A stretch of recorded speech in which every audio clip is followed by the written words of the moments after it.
For February, I've gone for a rosé theme. It's gonna be a long one, so grab your notebook, grab a drink, and come and plan with me. Hey people, it's Temi if you're new here, and I'm so excited to bring you my February bullet journal setup. But before I start, this notebook is from Notebook Therapy.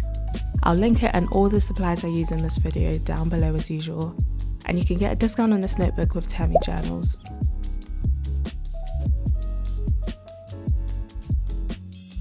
So this month I'm continuing with my drinks theme for the whole year.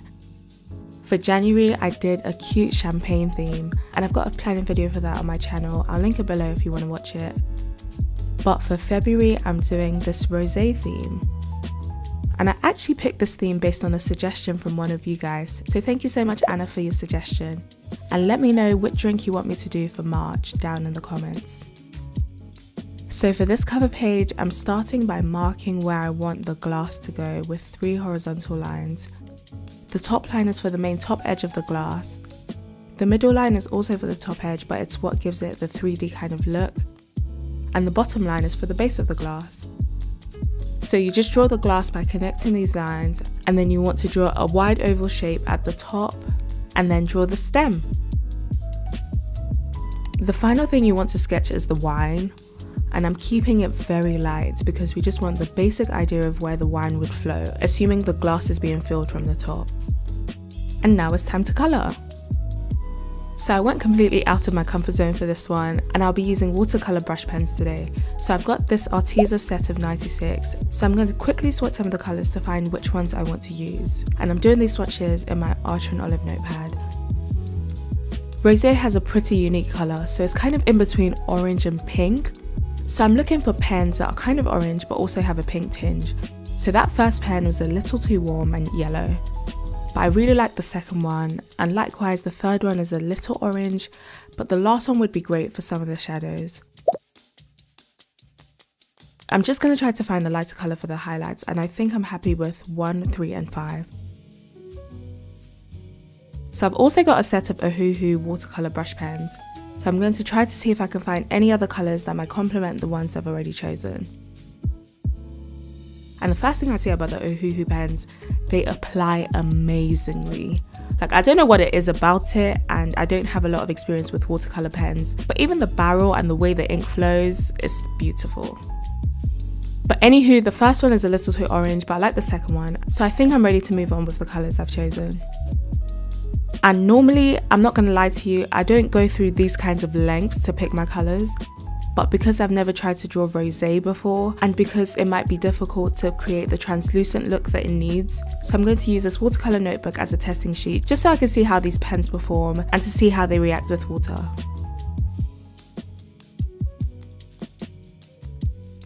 I'm starting by applying water on the page.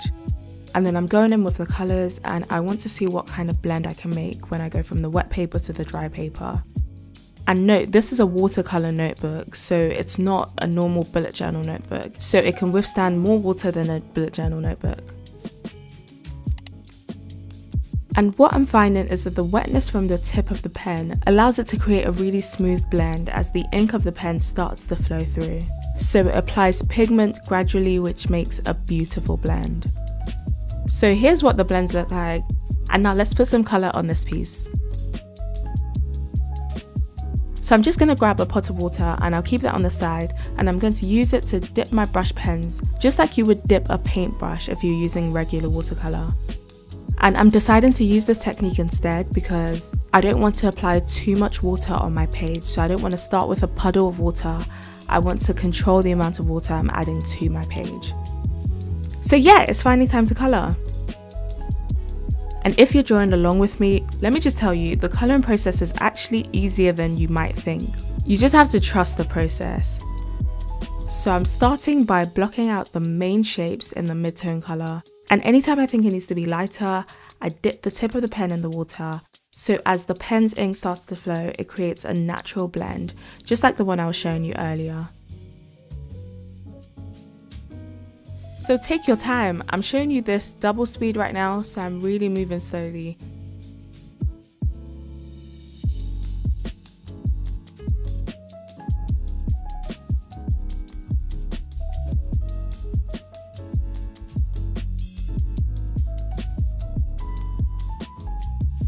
And for the transparent splatter points, I'm using the lightest colour I picked, dipping it in water and doing the exact same technique of re-dipping it if I need to.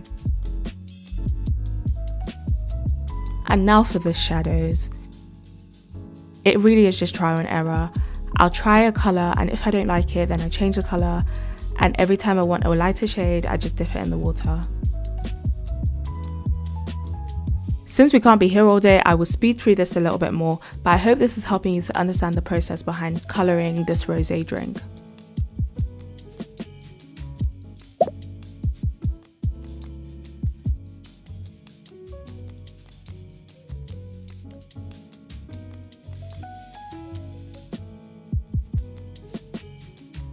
Now that we've got the main colours down, I'm going to show you what I think is the most important step for realism, and that is the shadows.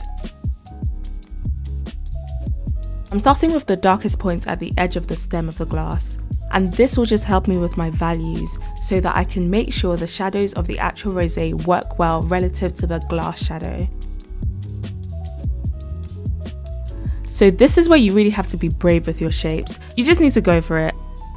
I'm using a Pentel Brush Touch felt tip, and it's basically a tiny calligraphy pen, and it's great because you can get very thin lines, and when you want thicker lines you just press down on the pen. And I'm using this brown shadow for the drink shadows, and honestly I would have preferred more of a burgundy colour, but this brown works too. And I'm really just drawing scribbles and following what I can see in the shadows in my reference picture. And yeah, there's not much else to say about shadows.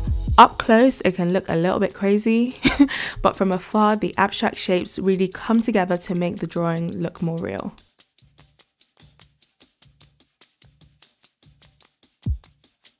And yeah, I'm just finishing up the edge of the glass with some grey and some white, adding some splatter points, and that's my cover page. I've added a very simple February title at the bottom. And now we can move on to the quote page. So for the quote, I went for this very simple cheeky one. You know me, I love my cheeky quotes. But it's wine o'clock. And I'm just adding some wine splatters, and that's it for the cover page. So let me know what you think down in the comments below. I'm pleasantly surprised by how it turned out, but I also hope it's easy enough for you to follow if you want to.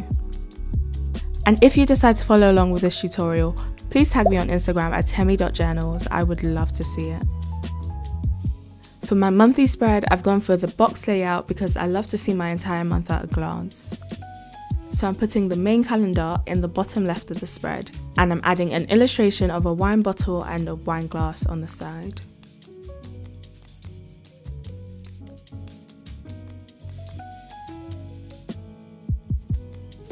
The colouring process for this one is a lot easier. I'm just blocking out the midtones and then the shadows. And I'm doing the same technique of dipping in the water if I feel like I need a lighter colour.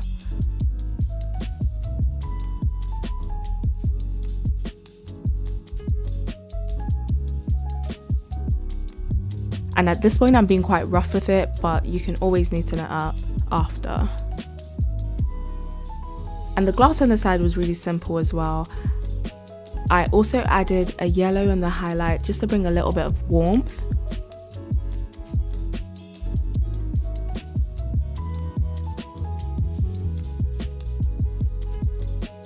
And on the label I did a simple flower doodle using a pink watercolour pen.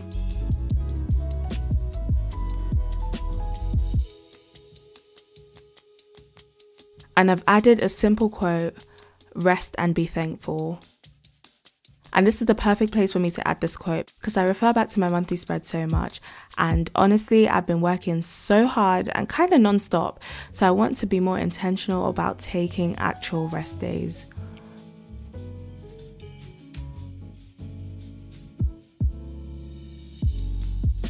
For the calendar itself, I kept it really simple. So I've just got horizontal lines separating each week and the little circles for the days of the week. I kept the February title as well very simple. And I'm just finishing off the shadows on the bottle and colouring in the lid. And that's the illustration basically done. I've added a goal section to the top. because I'm trying to take one focus goal in each month for each of my 4 goal categories that I have for the year.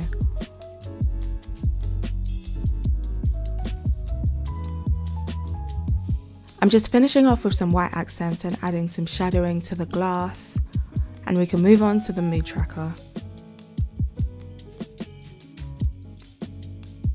If you're familiar with my spreads, you know I love making mood trackers that fit in the main theme of the month, so it was only natural to do a wine glass for this spread.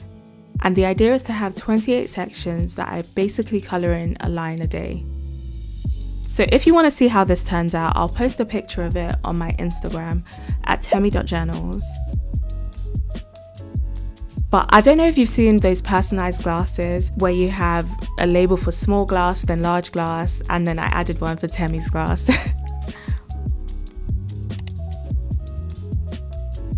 And I'm just numbering where each of the days will go. And I don't know why I did that from down to up, but anyway, I guess you fill the glass from the bottom, I don't know. But I kept the title for mood and habit trackers very simple, and I added a simple key at the top. For my habit tracker, I do the exact same layout for tracking 6 habits. And because I keep this layout the same, I just flip back to my grid spacing spread where I've got the layouts for some of my most used spreads. And I'm using my calendar block stamps because it makes my life so much easier. But since February only has 28 days, I'm trying to wipe off the extra days with a paper towel, but as you can see, it doesn't always help. So please let me know in the comments if you have any suggestions for taking ink off a stamp. I've tried a door bar, I've tried paper towels, but nothing seems to work long term. And you can see faint lines for where the extra row comes in, but I just use Tipp-Ex over it and that's fine. But now we can move on to the gratitude log. For my gratitude log, I love to keep it simple. I just need space to write 1 line a day of something that I'm grateful for. And I really love being able to reflect and record positive moments from every single day. I mean, I don't complete this every single day. If you want to see what my journal looks like after the pen, I'll link a flip through of my 2020 journal and you can have an idea of how I fill all these spreads in.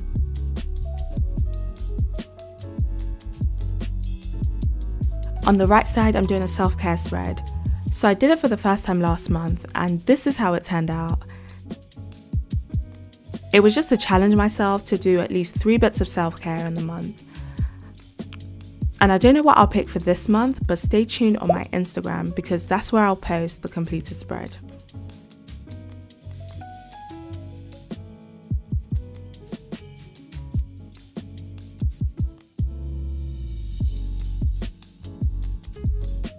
My final spread in this setup is my weekly spread, and I've gone for a horizontal layout for this week with a massive wine glass in the middle, and this spread will actually have a rosé champagne in the middle, which will need to be a little fizzy, so let's go. And I'm doing the exact same technique of dipping the pen in water when I want a lighter colour, and I'm just filling in the section.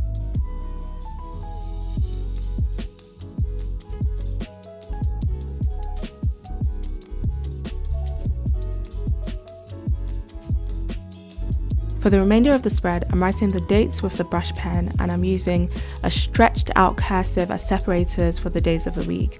And I can't believe I've never done this before because I really love this simple, minimal kind of layout.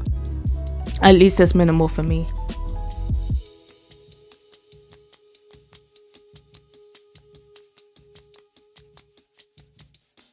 To finish the illustration, I'm adding white dots to help give the illusion of the drink being fizzy. I'm also adding some darker dots for some shadows. At this point, I'm finding that I don't really like how the glass looks, so I've grabbed a grey watercolour pen from the Arteza set and I'm dipping it in water to produce a very light grey that I can use as a wash on the background.